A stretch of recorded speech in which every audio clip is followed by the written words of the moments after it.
Berlibur ke negara Inggris, Nalini yang berprofesi sebagai jurnalis asal Delhi sangat terkesima dengan kelembutan kain katun yang memiliki kualitas tinggi. Penjual mengatakan jika kain tersebut berasal dari hutan Talakona, India, di mana ada seorang pria yang membudidayakan tanaman kapas dan mengolahnya menjadi bahan tekstil. Selama ini pemerintah India ternyata tidak menyambut baik usaha pria tersebut. Sehingga karena alasan itulah ia pun akhirnya mengekspor semua hasil produksi ke negara-negara besar di Eropa. Belakangan terdengar kabar jika pria tersebut telah menghilang secara misterius. Dan ketika ditanyakan ke banyak pihak tidak ada satupun yang bisa menjawabnya.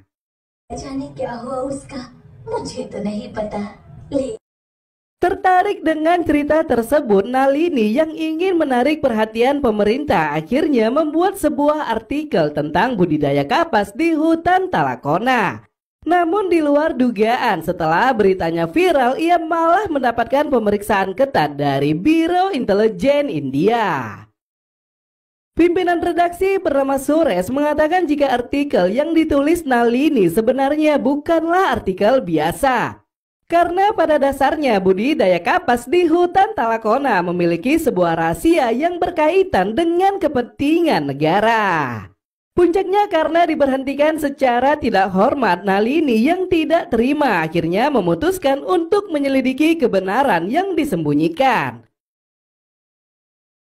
Setibanya di kawasan Talakona, Nalini yang bertanya ke penduduk sekitar mendapatkan informasi jika pabrik budidaya kapas lokasinya berada di atas bukit. Namun setibanya di sana ia pun dikejutkan karena pabrik tersebut sudah rata dengan tanah. Melihat seorang pria yang berdoa di depan sebuah patung, Nalini kemudian bertanya siapa sosok di balik patung tersebut. Dan bukannya mendapatkan jawaban yang diinginkan, pria itu malah mengatakan jika titisan Dewa Siwa sebentar lagi akan bangkit dari kematian.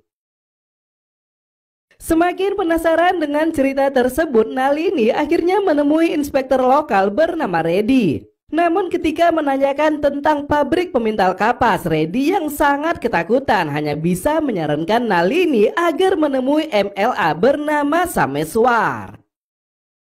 Seperti halnya Reddy, ternyata Sameswar juga sangat ketakutan ketika diberikan pertanyaan yang sama. Dan memerintahkan ajudannya bernama Vikas, ia pun meminta agar Nalini diantar pulang untuk menghindari hal-hal yang tidak diinginkan. Mempengaruhi akan membuat cerita buruk tentang desa mereka, Nalini akhirnya berhasil mempengaruhi Vikas. Dan bersamaan dengan cerita yang disampaikan, scene flashback beberapa tahun silam kemudian diperlihatkan. 10 tahun lalu di areal perbukitan Talakona ada sebuah rumah pertanian yang di dalamnya terdapat pabrik pemintal kapas. Mempekerjakan dua suku yang berbeda, pria bernama Sahadev dan temannya bernama Jay berhasil membantu banyak orang. Bahkan beberapa di antara mereka menganggap jika Sahadev adalah jelmaan dewa yang diutus untuk menciptakan kedamaian dan keharmonisan. Di balik kebaikannya, ternyata Sahadev tidak sembarangan memberikan akses masuk. Ia memiliki prinsip jika yang boleh mengunjungi pabrik dan rumah pertaniannya hanyalah orang-orang dari kalangan bawah.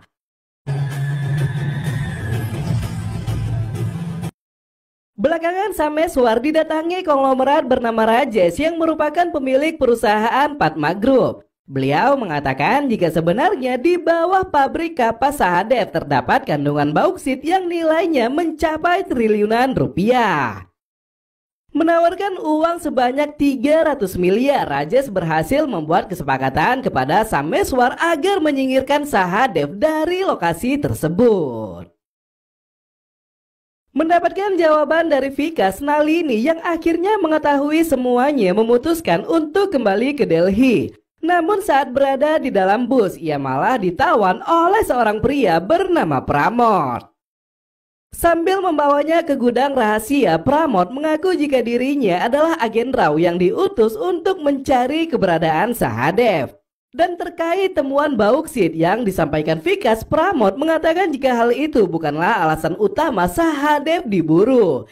Ia diburu lantaran sosoknya yang merupakan pembunuh bayaran paling berbahaya di dunia. Pimpinan RAU bernama Gayatri mendapatkan informasi jika ada aksi penculikan senjata yang dilakukan oleh seorang sniper. Menggunakan peluru berjenis Gustavo, sniper tersebut menghancurkan para kru dari jarak 800 meter. Mengingat selama ini hanya ada satu orang yang memiliki kemampuan seperti itu, Gayatri sangat yakin jika pelakunya adalah pembunuh bayaran yang tak lain adalah Eagle.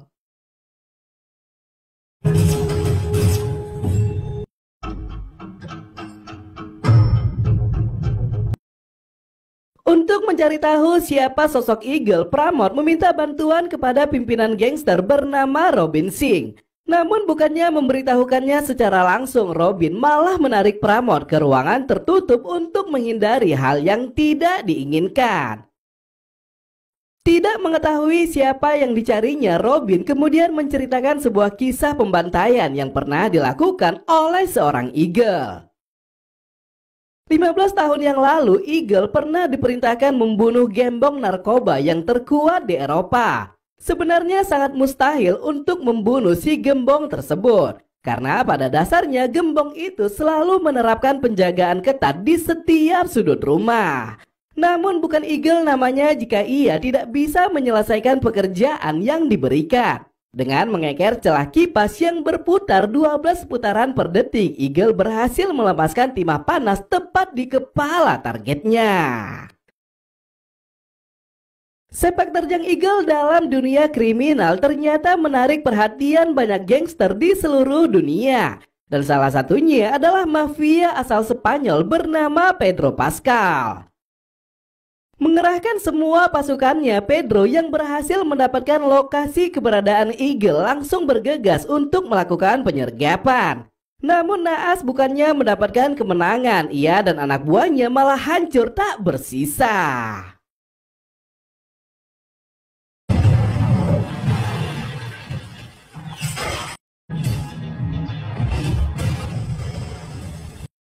Intinya Robin mengatakan kepada Pramod jika Eagle atau yang dikenal sebagai Sahadev bukanlah sosok sembarangan.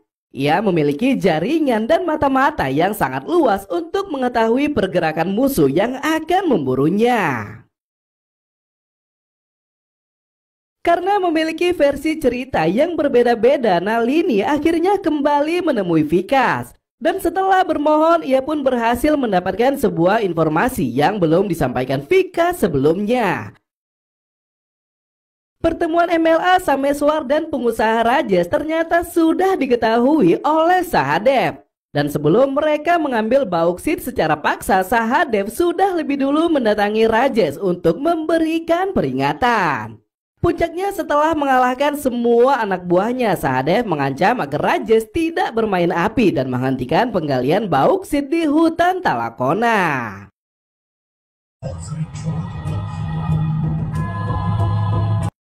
Karena ancaman tersebut, Rajesh kemudian menelpon MLA Sameswar untuk membatalkan perjanjian. Namun bukannya gentar sedikit pun, Sameswar malah berkeinginan mengambil bauksit dengan caranya sendiri. Di tengah percakapan, Inspektur Reddy tiba-tiba saja datang dan memotong pembicaraan. Seolah melarang Vikas menceritakan kisah Sahadev, Reddy malah keceplosan dan mengatakan anggota Naksalite bernama Padma yang hampir tewas di tangan Sahadev.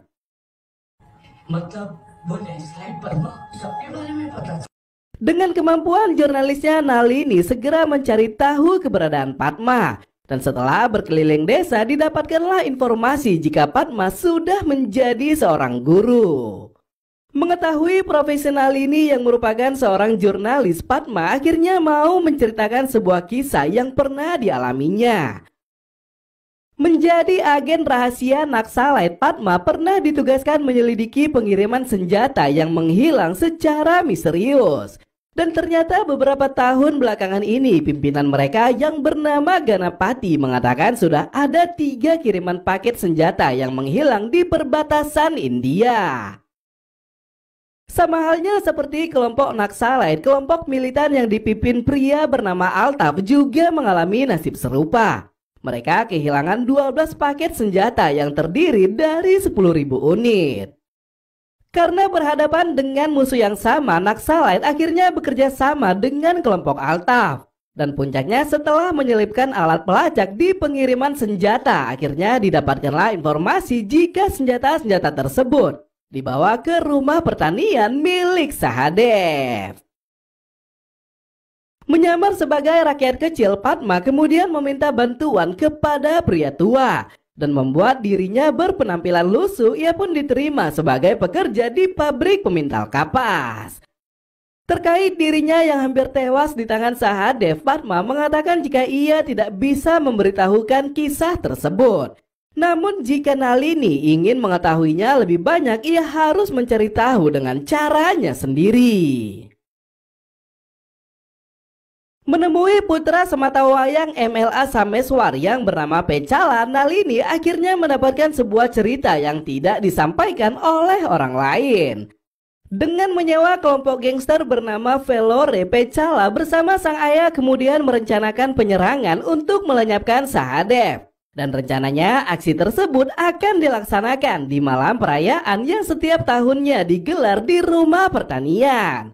Namun lagi-lagi bukannya mendapatkan kemenangan, Velore dan semua anak buahnya malah berakhir tewas di tangan Sahadev.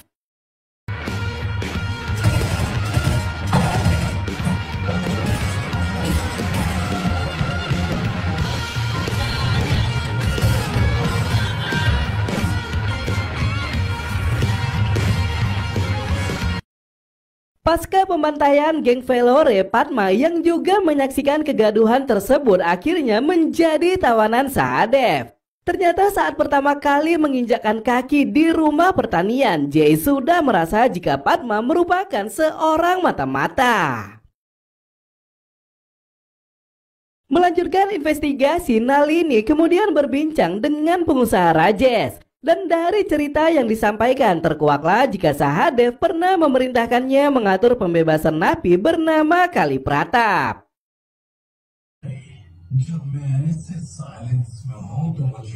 Kali Pratap adalah mantan polisi asal Denmark yang ditahan karena kasus pembunuhan brutal. Dan tanpa disangka setelah terbebas, ia malah mengatakan jika dirinya akan membunuh Sahadev karena dendam di masa lalu. Namun terkait apa yang terjadi selanjutnya, Rajesh mengaku jika ia tidak mengetahuinya. Melengkapi semua cerita tentang Sahadev, Nalini kemudian menemui seorang bocah laki-laki bernama Farun. Dan karena hampir setiap hari berkomunikasi dengan Sahadev, Farun ternyata mengetahui tentang perang besar yang terjadi di rumah pertanian. Sehari setelah pembantaian geng Velore, Farun menyaksikan ada 3 kelompok bersenjata yang mendatangi kediaman Sahadev dengan pasukan lengkap. Mereka adalah kelompok Naxalite, kelompok militan Altaf, dan pasukan khusus yang dikomandoi oleh pimpinan Rao. Ternyata siasat yang dilakukan Padma juga dilakukan oleh Pramod. Dengan menyelipkan alat pelacak, mereka pun berhasil mengetahui jika semua senjata yang dicuri dibawa ke perbukitan Talakona. Mengirimkan satu kompi pasukan khusus, Gayatri berniat menghancurkan Sahadev dan merebut kembali semua senjata yang telah dicuri. Sebelum melakukan penyerangan, Pramod lebih dulu menyamar sebagai seorang teknisi untuk memastikan keberadaan Sahadev. Namun saat sudah berada di rumah pertanian, Jay malah memberikan beberapa foto yang membuktikan jika dirinya adalah seorang agen rahasia. Ternyata beberapa bulan belakangan ini ketika Pramod ditugaskan mencari tahu tentang dirinya, Sahadev sudah mengetahuinya melalui jaringan rahasia yang tersebar luas. Di luar, militan Altaf yang maju lebih dulu malah menjadi korban keganasan Sahadev. Dan tanpa disangka mereka semua, ternyata Sahadev sudah menjadikan rumah pertaniannya sebagai benteng penghancur. Merubah setiap sudut bangunan rumah menjadi alat persenjataan, Sahadev berhasil menjatuhkan 20 pasukan Altaf tanpa kesulitan sedikit pun. Puncaknya karena merasa mustahil mengalahkan Sahadev di siang hari, Varun mengatakan jika ketiga kelompok tersebut akhirnya memutuskan untuk melakukan penyerangan besar di malam hari.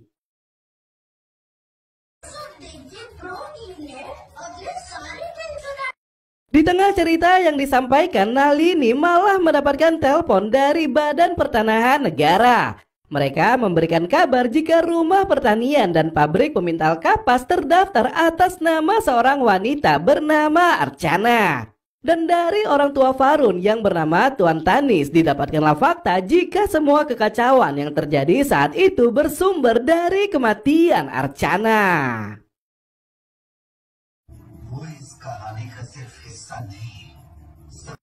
Tuan Tanis akhirnya mengatakan kepada Nalini jika ia ingin mengetahui sebab pastinya maka dirinya bisa menemui Jay yang saat ini sedang berada di Eropa. Singkatnya, setelah tiba di negara Polandia, Nalini tidak menyangka jika kedatangannya sudah ditunggu oleh Jay. Dan ternyata ketika Nalini menemui beberapa orang terkait, Jay sudah mengetahuinya melalui jaringan rahasia mereka yang tersebar luas di segala penjuru. Menanyakan hubungan di antara Sahadev dan wanita bernama Archana, Jay akhirnya menceritakan sebuah kisah yang tidak diketahui oleh Nalini. 10 tahun silam, Jay dan Sahadev pernah ditugaskan membunuh seorang polisi yang tak lain adalah Kali Pratap. Pratap diincar karena ia sering menggagalkan aksi kriminal dan transaksi penjualan senjata berskala besar yang dilakukan oleh banyak gangster. Saat akan mengeksekusi Pratap, pandangan Sahadev seketika teralih ke seorang wanita cantik yang tak lain adalah Archana. Dan karena jatuh cinta pada pandangan pertama, Sahadev selalu memperhatikan dan melindungi Archana dari kejauhan.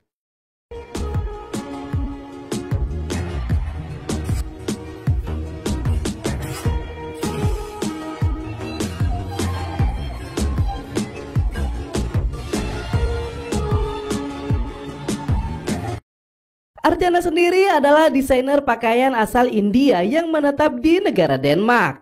Dan selain menjalankan bisnis fashion, ia juga membuka playgroup untuk menampung anak-anak yang orang tuanya memiliki kesibukan pekerjaan. Kisah cinta di antara Sahadev dan Archana akhirnya bersatu melalui seorang anak playgroup bernama Suhana. Dan dalam sebuah kesempatan, Suhana mengatakan jika yang selama ini melindungi sang guru adalah Sahadev.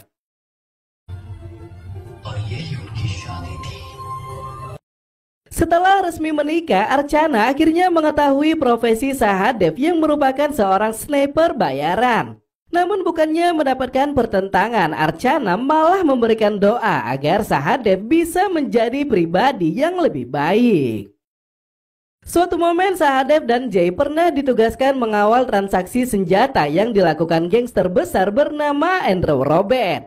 Dan dalam aksi tersebut, Kali Pratap yang ditugaskan pemerintah kembali datang untuk menggagalkan. Namun karena tembakan peringatan yang diberikan Sahadev, Kali Pratap akhirnya tidak bisa berbuat banyak dan melepaskan Robert begitu saja.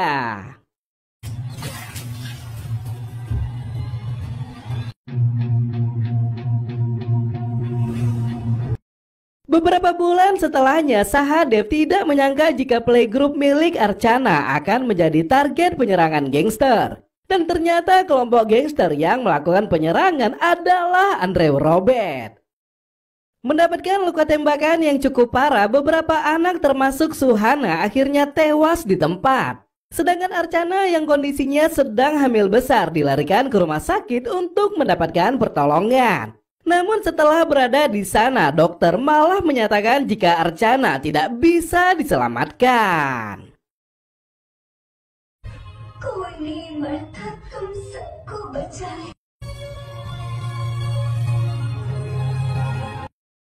Dalam penyesalannya, Sahadev menemukan sebuah video yang dibuat oleh Archana. Dan dalam video itu, Archana mengatakan jika seseorang menggunakan senjata untuk berbuat kejahatan, maka orang tersebut tidak bisa dimaafkan. Namun jika seseorang menggunakan senjata untuk kebaikan, maka orang tersebut pantas dijadikan sebagai dewa penyelamat. Dari sini Sahadev akhirnya memutuskan untuk berhenti menjadi pembunuh bayaran.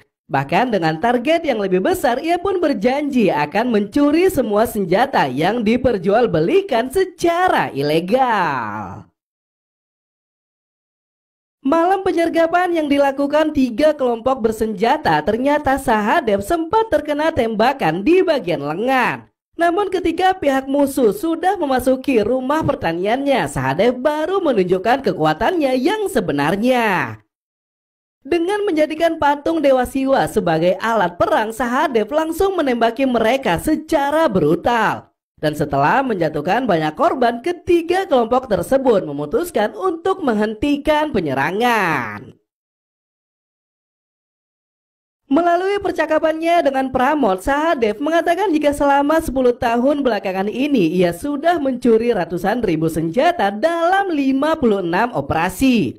Dan faktanya produksi senjata di seluruh dunia bisa mencapai 1 juta unit per tahunnya, di mana setengahnya akan menjadi aset negara dan setengahnya lagi akan diperjualbelikan secara ilegal di pasar gelap.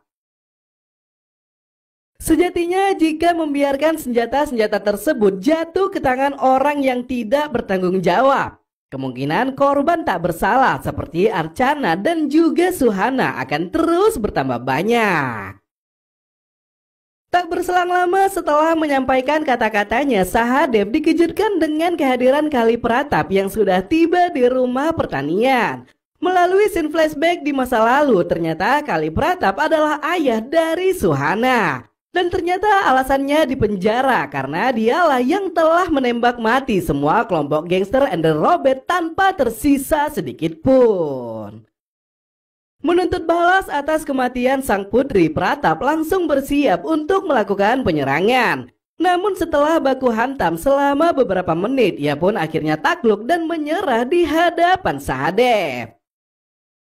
Menyesali kesalahannya di masa lalu, Sahadev kemudian memerintahkan Pratap menemui seseorang yang sudah dipersiapkannya untuk menjadi kejutan besar bagi Pratap.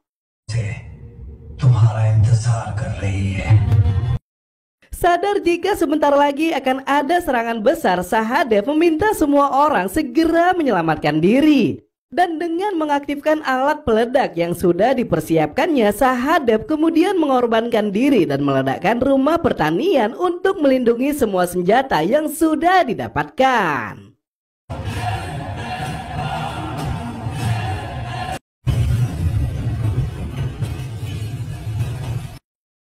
Pasca ledakan tersebut, Gayatri mengatakan kepada Pramod jika pasukan khusus tidak menemukan potongan tubuh Sahadev di rumah pertanian.